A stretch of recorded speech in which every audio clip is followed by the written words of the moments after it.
Hello guys, कैसे हैं आप लोग। गाइस उम्मीद करता हूँ अच्छे होंगे आप लोग।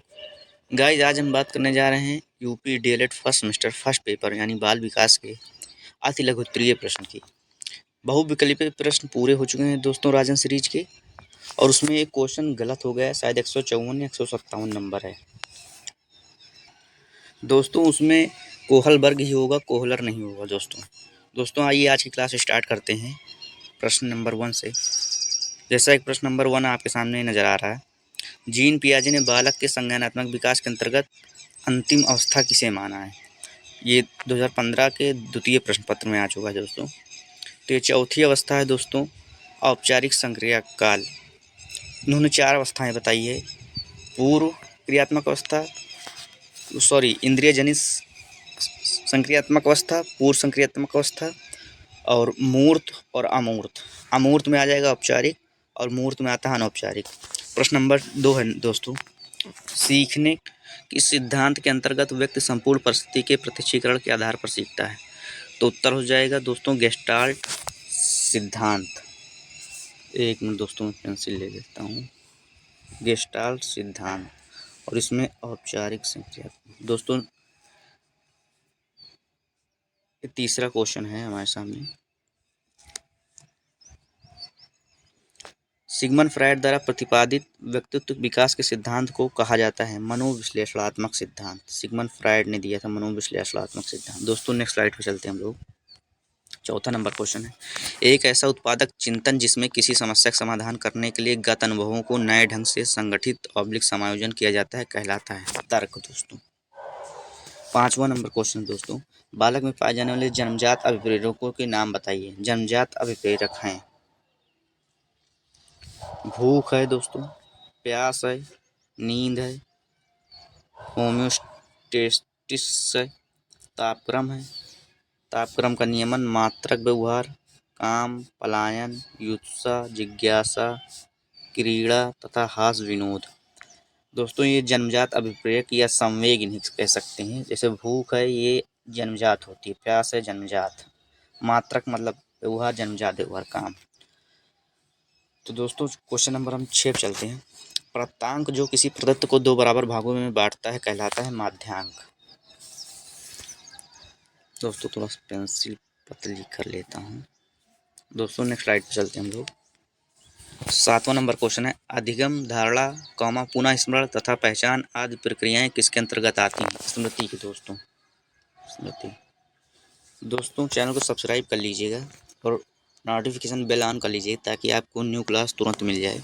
दोस्तों 8वां क्वेश्चन है, वे प्रेरक जिन्हें व्यक्ति अपने प्रयासों से प्राप्त करता है कहलाता है व्यक्तिगत अभिप्रेरक। वह शक्ति जिसके कारण व्यक्ति अपने कार्य को करने या ना करने के लिए बाध्य हो जाता है कहलाता है प्रेरणा। दोस्तों ये तो क्वेश्चन उसमें ऑब्जेक्टिव में भी आया था। 10वां नंबर क्वेश्चन दोस्तों, बाल विकास के अंतर्गत बाल्यावस्था की अवधि कौन सी मानी जाती है। 6 से 12। दोस्तों नेक्स्ट स्लाइड पे चलते हैं हम लोग। 11 नंबर क्वेश्चन है, जीन पियाजे ने बालक के संज्ञानात्मक विकास की किन 2 प्रक्रियाओं का वर्णन किया है। ये देखिए दोस्तों, पहली 2 यही हैं, संवेदी पेशी अवस्था, इंद्रिय जनित भी कहते हैं इसे दोस्तों, और पूर्व संक्रियात्मक। इसके बाद आती है मूर्त संक्रियात्मक, फिर अमूर्त। दोस्तों 12 नंबर क्वेश्चन है, पूर्व ज्ञान, विषय वस्तु और शारीरिक स्वास्थ्य व परिपक्वता, मानसिक स्वास्थ्य व परिपक्वता, अधिगम की इच्छा व प्रेरणा आदि किसे प्रभावित करने वाले कारक माने जाते हैं। तो ये अधिगम को हो जाएंगे, अधिगम को प्रभावित करने वाले कारक। 13 नंबर क्वेश्चन दोस्तों, पावलोव द्वारा अपने प्रयोग में पहले घंटी बजती थी फिर भोजन दिया जाता था, यह प्रक्रिया कई बार होने पर अंत में क्या पाया गया। उत्तर, पावलोव द्वारा प्रयोग के संदर्भ में अंत में अनुकरण होना पाया गया। अनुकरण का मतलब है दोस्तों देखकर सीखना। बुद्धिलब्ध निकालने का सूत्र है बुद्धिलब्ध द्वारा मानसिक आयु बटे वास्तविक आयु गुणे 100। ये तो दोस्तों बताया था हमने। दोस्तों नेक्स्ट स्लाइड पर चलते हैं हम लोग, क्वेश्चन ज़्यादा हैं आज। 15 नंबर क्वेश्चन दोस्तों, सीएटी का निर्माण किसने किया। सीएटी का निर्माण लियोपोल्ड बेलॉक ने 1948 में किया। 16 नंबर क्वेश्चन है दोस्तों, सीखने से संबंधित प्रभाव के नियम का प्रतिपादन थार्नडाइक ने। थार्नडाइक ने बुद्ध के बहुबुद्धि का सिद्धांत भी दिया है दोस्तों। 17 नंबर क्वेश्चन, अवर्गीकृत प्रदत्त के अंतर्गत विषम संख्या होने पर माध्यिका ज्ञात करने का सूत्र क्या होता है। तो दोस्तों ये हो जाएगा m बराबर ब्रैकेट में n +1 1/2। दोस्तों नेक्स्ट स्लाइड पे चलते हैं हम लोग। 18 नंबर क्वेश्चन, व्यक्तित्व का वह प्रकार जिसके अंतर्गत व्यक्ति दूसरे लोगों ऑब्लिक समाज के अन्य लोगों की प्रगति के लिए सोचकर कार्य करता है कहलाता है। दोस्तों इसका मतलब आपको समझना बहुत ज़रूरी है दोस्तों। दूसरे लोगों या अन्य लोगों। दोस्तों होता क्या है, जैसे बालक या हम में या व्यक्ति में दो तरह की सोच होती है, एक आंतरिक एक बाह्य। बाह्य का मतलब होता है किसी दूसरे के प्रति या किसी दूसरे के द्वारा दबाव में सोचना, निर्देश से सोचना। और खुद आंतरिक का मतलब होता है खुद से सोचना किसी के प्रति। जैसे क्लास में फर्स्ट आने के लिए, तो ये बाह्य प्रेरक हुआ दोस्तों। और जैसे खुद से है कि भैया हमें पूरी किताब पढ़नी है, चाहे फर्स्ट आए चाहे ना आए, तो ये हो गया आंतरिक। तो इसमें दूसरे लोगों की बात की है तो ये बहिर्मुखी व्यक्तित्व वाला कहलाता है दोस्तों। 19 नंबर क्वेश्चन है, नियमित दिनचर्या के साथ समायोजन, आत्मविश्वास, संवेगात्मक परिपक्वता और आत्म मूल्यांकन की क्षमता किसका प्रमुख लक्षण है? अच्छे व्यक्तित्व का दोस्तों। 20 नंबर क्वेश्चन है, सीखने के वक्र में सीखने में उन्नति होना किस रूप में प्रदर्शित की जाती है? उत्तर दोस्तों, सीखने के वक्र में सीखने में उन्नत होना वक्र के बढ़ते क्रम में प्रदर्शित किया जाता है दोस्तों। नेक्स्ट स्लाइड पे चलते हैं हम लोग 21 नंबर से। 21 नंबर क्वेश्चन दोस्तों, बालक की वृद्धि कब रुक जाती है? तो आंसर है हमारा, बालक की वृद्धि के विषय समस्त विद्वान एक मत हैं, परंतु इस बात को सभी स्वीकार करते हैं कि बालक की वृद्धि 25 वर्ष की आयु पूर्ण होने पर स्थिरता प्राप्त करके रुक जाती है दोस्तों। 22 नंबर क्वेश्चन है, टीएटी का संबंध किससे है? टीएटी का संबंध दोस्तों है व्यक्तित्व परीक्षण से, जिसका प्रतिपादन मरे एवं मार्गन ने किया था। 23वां नंबर क्वेश्चन दोस्तों, स्मृति का मुख्य कार्य क्या है? स्मृति दोस्तों वो याद रखने से संबंधित है, और स्मृति का विलोम होता है विस्मृति, मतलब याद न रख पाना। तो संजो कर रखना तथा समय आने पर याद दिलाना ही स्मृति कहलाता है। 24 नंबर क्वेश्चन है दोस्तों, सक्रिय स्मृति से क्या है? विस्मृति मतलब भूलना हुआ दोस्तों, और जल्दी भूलना। सक्रिय का मतलब जल्दी और विस्मृति का मतलब भूलना, जल्दी भूल जाना। सक्रिय विस्मृति के कारण व्यक्ति है वह स्वयं ही किसी बात को भूलने के प्रयास करके उसे भुला देता है। फ्रायड ने परिभाषा दी दोस्तों, हम विस्मृति की क्रिया द्वारा अपने खुद अनुभव को स्मृति से निकाल देते हैं, खुद ही हम भूल जाते हैं दोस्तों। नेक्स्ट स्लाइड पे चलते हैं। इन्होंने ऐसा कहा। 25 नंबर क्वेश्चन, सृजनात्मकता से आप क्या समझते हैं? दोस्तों सीटेट में भी ये वर्ड बहुत देखने को मिलता है, यहीं आप इसका मतलब समझ लेंगे तो आगे बहुत काम देगा दोस्तों। पहली बात तो सृजनात्मकता दोस्तों ये अपसारी चिंतन में आता है, और उत्तर पढ़ लेते हैं हम लोग दोस्तों। सृजनात्मकता का अर्थ मौलिकता से लिया जाता है। मौलिकता मुक्त साहचर्य है। मुक्त साहचर्य का मतलब ओपन, मतलब खुला हुआ बिल्कुल, इसमें किसी का दबाव या कुछ नहीं, स्वयं की इच्छा होती है। सृजनात्मकता में साहचर्य के तत्वों का मिश्रण रहता है। उस कार्य को सृजनात्मक कार्य कहते हैं जिसके कार्य का परिणाम नवीन हो। नवीन का मतलब हुआ नया दोस्तों।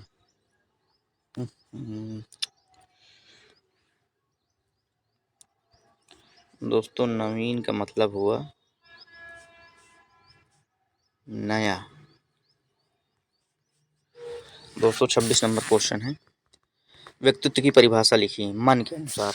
ये वैज्ञानिक हैं, इन्होंने अपनी परिभाषा दी। व्यक्तित्व की परिभाषा एक व्यक्ति के ढांचों, व्यवहार के स्वरूपों, रुचियों, अभिवृत्तियों, संगठकों, योजनाओं तथा अभिरुचियों के सबसे अधिक लाक्षणिक संकलन के रूप में की जा सकती है। 227 नंबर क्वेश्चन है, रोस्ट्रा परीक्षण विधि को किस मनोवैज्ञानिक ने आरंभ किया था? हार्मन रोस्ट्रा परीक्षण का आरंभ 1960 में किया गया था दोस्तों। ये है इसमें इम्पोर्टेंट दोस्तों। नेक्स्ट स्लाइड पे चलते हैं 28 नंबर क्वेश्चन पे। मध्यमान का उपयोग कब किया जाता है? जब पृथक प्राप्तांकों के योग से प्रतिनिधित्व प्राप्तांक करना हो तब मध्यमान का उपयोग किया जाता है। 29 नंबर क्वेश्चन दोस्तों, ये सब क्वेश्चन आए हुए हैं दोस्तों। माध्यांक की कोई एक परिभाषा लिखिए। तो एक मनोवैज्ञानिक है कॉर्नर के अनुसार, माध्यांक समग्र श्रेणी का वह चर मूल्य है जो समूह को दो बराबर भागों में इस प्रकार बांटता है कि एक भाग में सभी मूल माध्यांक से अधिक और दूसरे भाग में उससे छोटे मूल माध्यांक से अधिक होते हैं। 30 नंबर क्वेश्चन दोस्तों, जन्म के समय शिशुओं के भीतर कितने संवेग पाए जाते हैं? 3 दोस्तों। नेक्स्ट स्लाइड पे चलते हैं लोग। 31 नंबर क्वेश्चन, बुद्ध के बहुकारक सिद्धांत का प्रतिपादन किसने किया? दोस्तों हमने पहले ही बताया थॉर्नडाइक। अंतर्मुखी व्यक्तित्व से, अंतर्मुखी मतलब दोस्तों हमने बताया था खुद अंदर मतलब खुद से सोचना। उस अंतर्मुखी व्यक्तित्व उस व्यक्तित्व को कहते हैं जो आत्मचिंतन मतलब खुद से चिंतन अधिक करता है, दार्शनिक प्रवृत्ति का होता है तथा कम सामाजिक होता है, मतलब बाह्य समाज से उसका संबंध कम देखने को मिलता है।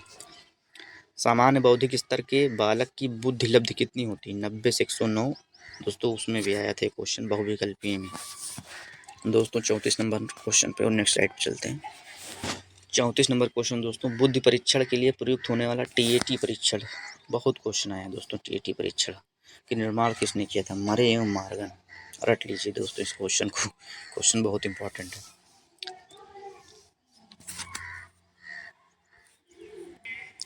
दोस्तों 35 नंबर क्वेश्चन है, अभिप्रेरणा का क्या अर्थ है?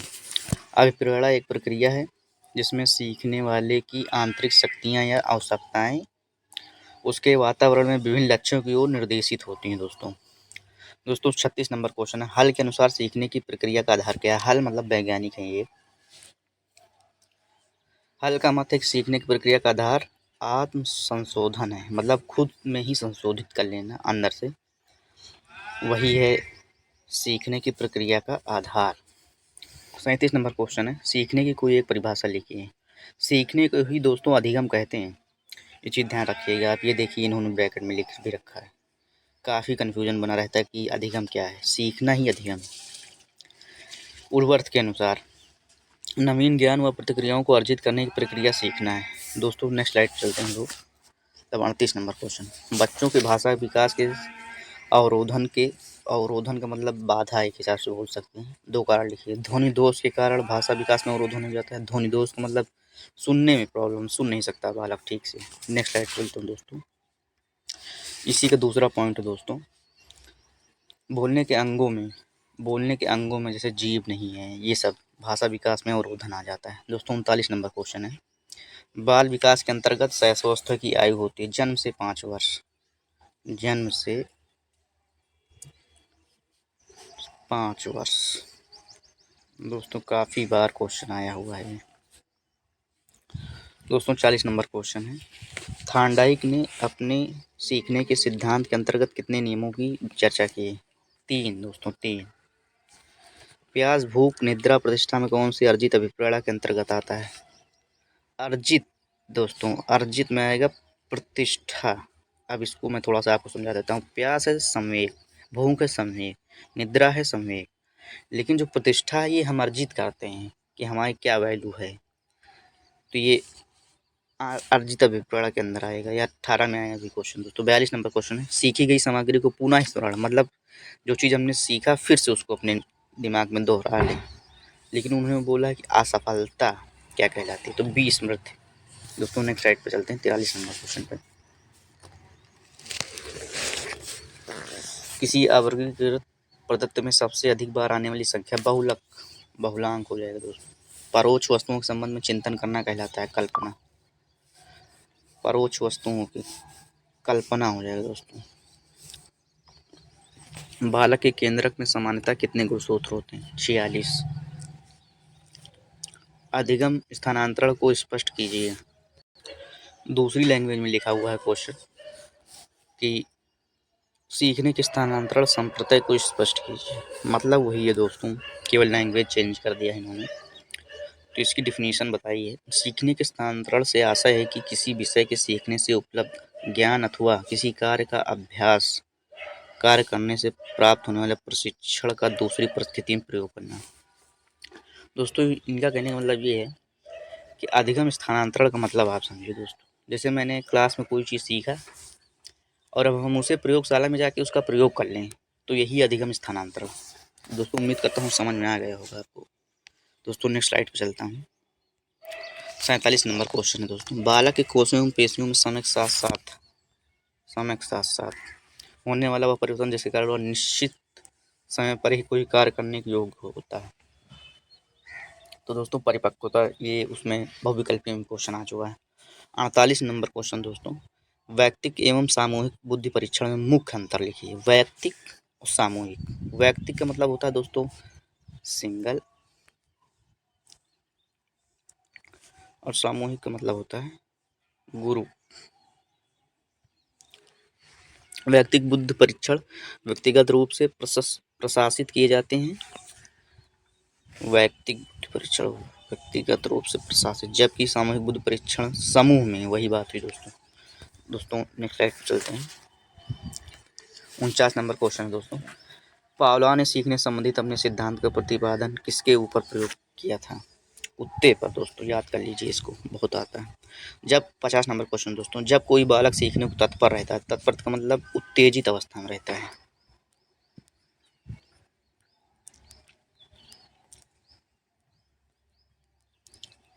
उत्तेजित, तब वह जल्दी से चीजों को सीखता है। या थांडाई के सीखने किस नियम के अंतर्गत आता है? तत्परता का नियम दोस्तों। 51 नंबर क्वेश्चन है। शारीरिक रचना, बुद्धि, कामा, रुचि व्यक्तिगत गुणों में एक व्यक्ति का दूसरे से भिन्न होना कहलाता है व्यक्तिगत भिन्नता। 52 नंबर क्वेश्चन है। वह मानवीय योग्यता जिसके द्वारा व्यक्ति किसी नवीन का मतलब मैंने पहले बताया, नया विचार को प्रस्तुत करता है, क्या कहलाता है? सृजनात्मकता है ये दोस्तों। यह योग्यता सृजनात्मकता है। ये थोड़ा सा पढ़ने में 53 नंबर क्वेश्चन दोस्तों। बालक के विकास में जो परिवर्तन होते हैं उनका संबंध शरीर और मन दोनों से होता है, स्पष्ट कीजिए।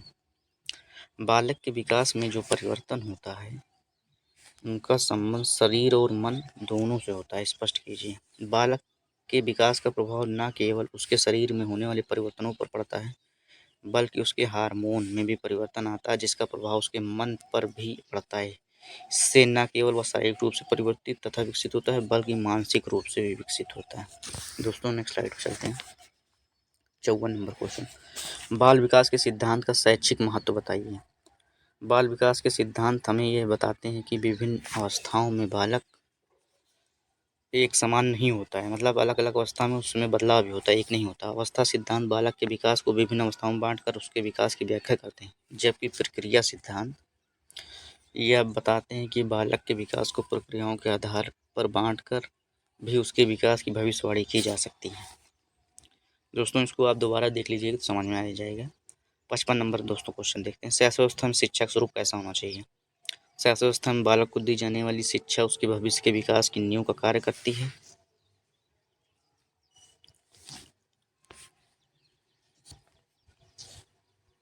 नींव का कार्य करती है दोस्तों। इस समय उसे भाषा, आचार विचार, नैतिकता मतलब सामाजिक और रहन सहन, आदत निर्माण की शिक्षा दी जानी चाहिए। दोस्तों नेक्स्ट स्लाइड पर चलते हैं। 55 नंबर क्वेश्चन दोस्तों। शैशवावस्था में शिक्षा का स्वरूप कैसा होना है? शैशवावस्था में बालक को दी जाने वाली शिक्षा उसके भविष्य के विकास की नींव का कार्य करती है। इस समय भाषा, ये तो क्वेश्चन दोस्तों हो चुका है। तो 56 नंबर क्वेश्चन देखते हैं। बाल्यावस्था में मानसिक विकास की 2 विशेषताएं लिखी है। बाल्यावस्था में बालक की ज्ञानेंद्रियां प्रौढ़ होती हैं।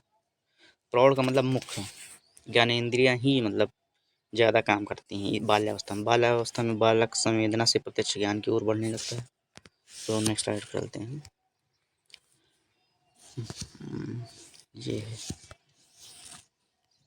57 नंबर क्वेश्चन दोस्तों। बालक के विकास में संचार माध्यम से 2 लाभ लिखिए। संचार मतलब बातचीत का माध्यम होता है। पहला है बालक के ज्ञान का विकास होता है संचार से, मतलब आपस में बातचीत करने से। सामाजिक वातावरण बढ़ता है। दोस्तों 58 नंबर क्वेश्चन है। बाल विकास में अधिगम की सम्मेलन व विचार गोष्ठी विधि बताइए। अधिगम की सम्मेलन तथा विचार गोष्ठी विधि एक अत्यंत महत्वपूर्ण विधि है, के माध्यम से छात्र का अधिगम अच्छा हो सकता है, मतलब सीखने का माध्यम है वो अच्छा हो सकता है। इस विधि में कुछ विद्वान मिलकर सम्मेलन या विचार विमर्श द्वारा समस्या का समाधान ढूंढते हैं। दोस्तों नेक्स्ट और लास्ट स्लाइड पर चलते हैं। बुद्धि लब्धि का सूत्र बताइए। दोस्तों ये पीछे भी आ चुका है क्वेश्चन। मानसिक आयु बटे वास्तविक आयु गुणे 100। और दोस्तों 60 नंबर और लास्ट क्वेश्चन है। दोस्तों अपने साथियों को भी शेयर कर दीजिएगा ये लिंक, और उन्हें चैनल को सब्सक्राइब कर लीजिएगा, नोटिफिकेशन बेल ऑन कर लीजिएगा दोस्तों, ताकि आपको कोई नई वीडियो तुरंत पता चल जाए। और दोस्तों ये सीटेट और टेट के लिए बहुत इंपॉर्टेंट है। और दोस्तों जैसे एमएड एंट्रेंस में है तो उसमें भी सब ये सीडीपी कई जगह आपको देखने को मिलेगी दोस्तों। जैसे सीटेट में तो भर भर के है सीट पूरी, ये मिल जाएगी आपको, मैच कर जाएगी। टेट में भी है और एमएड एंट्रेंस में भी है दोस्तों। 60 नंबर क्वेश्चन है। बालक में विस्मृति कम करने के कोई 2 उपाय बताइए, मतलब भूलने के कारण को कम करना है। किसी वस्तु को स्मरण करने में पूर्ण ध्यान होना चाहिए। स्मरण के पश्चात विश्राम करना चाहिए। विश्राम से मतलब कि आराम भी करना चाहिए, ये नहीं कि लगातार करते रहो, तो उसमें भूलने के चांसेस बढ़ जाते हैं। दोस्तों उम्मीद करता हूँ वीडियो पसंद आई होगी। Thank you.